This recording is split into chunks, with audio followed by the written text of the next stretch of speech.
नमस्कार दोस्तों, स्वागत है आपका हमारे इस विशेष वीडियो में, जहां ही हम आपको एक महान योद्धा, निडर शासक और धर्मवीर की कहानी सुनाने जा रहे हैं। शेर की दहाड़ थी, पराक्रम अपार था, शत्रु भी कांपते थे, जिनका साहस बेमिसाल था।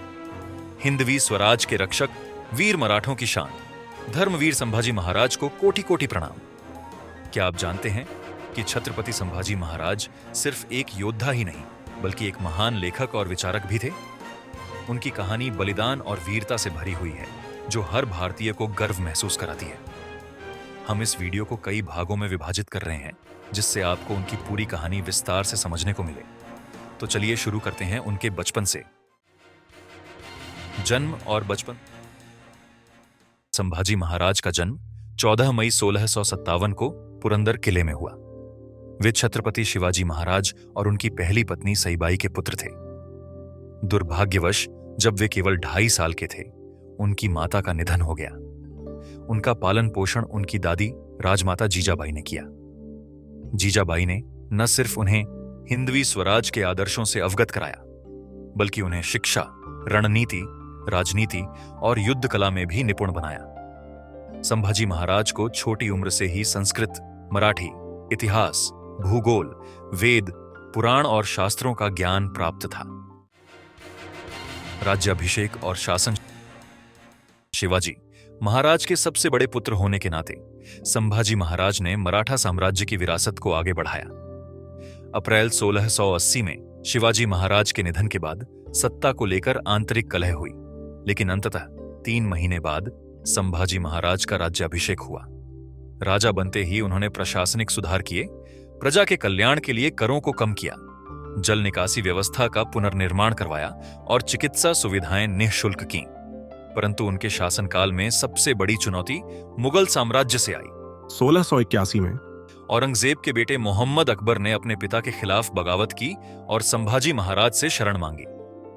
संभाजी महाराज ने उसे शरण दी, जिससे औरंगजेब और भी क्रोधित हो गया और मराठा साम्राज्य के खिलाफ एक भयंकर युद्ध छेड़ दिया। युद्ध अभियान। अब हम आपको बताएंगे कि संभाजी महाराज ने अपने जीवन काल में कितने युद्ध लड़े और कैसे अजेय रहे। खानदेश पर आक्रमण 1680, बुरहानपुर पर हमला कर मुगलों को करारी शिकस्त दी और विशाल खजाना लूटा। पुर्तगालियों पर आक्रमण। पुर्तगालियों को मुगलों का समर्थन करना महंगा पड़ा। संभाजी महाराज ने उनके किलों पर हमला कर उनके खजाने और हथियारों पर कब्जा कर लिया। मैसूर अभियान। उन्होंने दक्षिण भारत में भी विजय हासिल कर मराठा साम्राज्य की शक्ति को और मजबूत किया। संभाजी महाराज ने अपने अल्प जीवन काल में कुल 120 युद्ध लड़े और सभी में अजेय रहे। उनकी युद्ध नीति और वीरता ने उन्हें इतिहास में एक अपराजेय योद्धा बना दिया।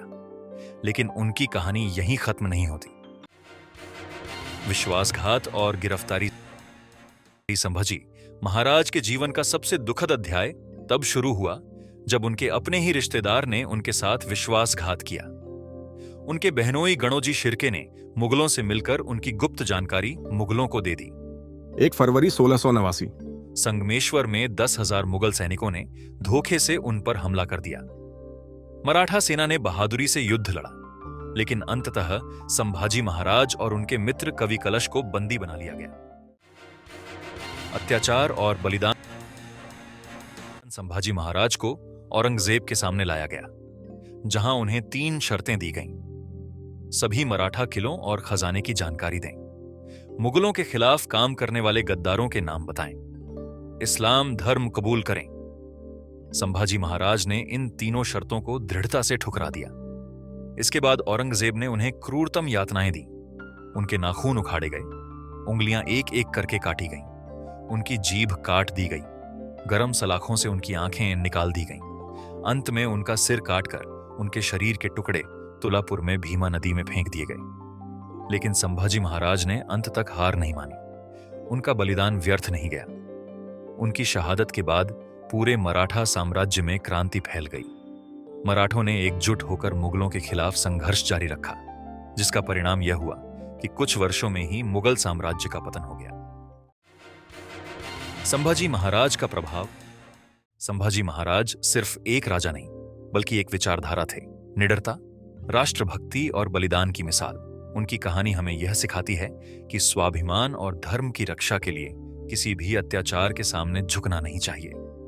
इसीलिए उन्हें धर्मवीर की उपाधि दी गई। संभाजी महाराज की वीरता और बलिदान आने वाली पीढ़ियों के लिए हमेशा प्रेरणादायक रहेगा। उनके बलिदान ने यह साबित कर दिया कि असली योद्धा वही होता है जो धर्म, स्वाभिमान और अपने लोगों की रक्षा के लिए अपने प्राणों की आहुति देने से भी पीछे न हटे। तो दोस्तों, आपको हमारी यह प्रस्तुति कैसी लगी? हमें कमेंट बॉक्स में जरूर बताएं और वीडियो को लाइक और शेयर करें। इसी तरह के ऐतिहासिक रहस्यों को जानने के लिए हमारे चैनल अनंत संवाद को सब्सक्राइब करें।